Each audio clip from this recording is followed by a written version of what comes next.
demirden talan şu dünya. Ay bir nevi demirden talan şu dünya işin olmaz namus bilen ağır bilen.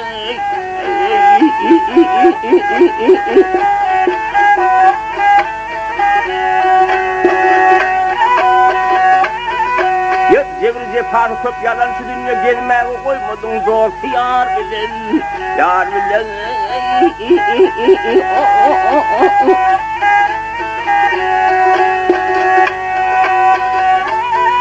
Yet kel vurup sade hem kolum tutmasın ağlap yaş dökene rahmet versen.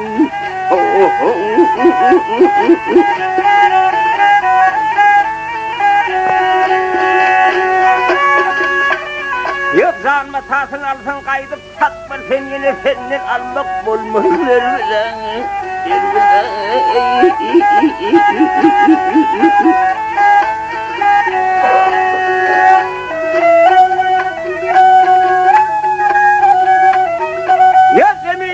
Zeminin üstüne dağlar sokarsın, tomur sokar olup sesat sokarsın.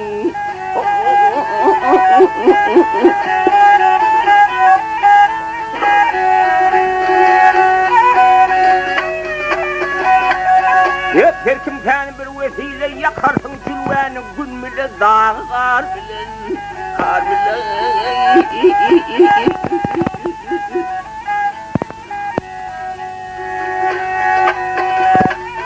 Yetmem tumul aydar iyisin talandır bunu ovat köptürden ne çıpara değil.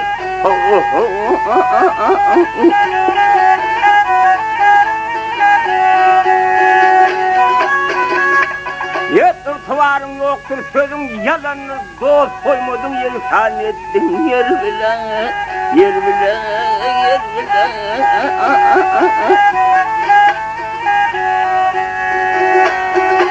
Else pus yer bilen, eyvaya eyleyin.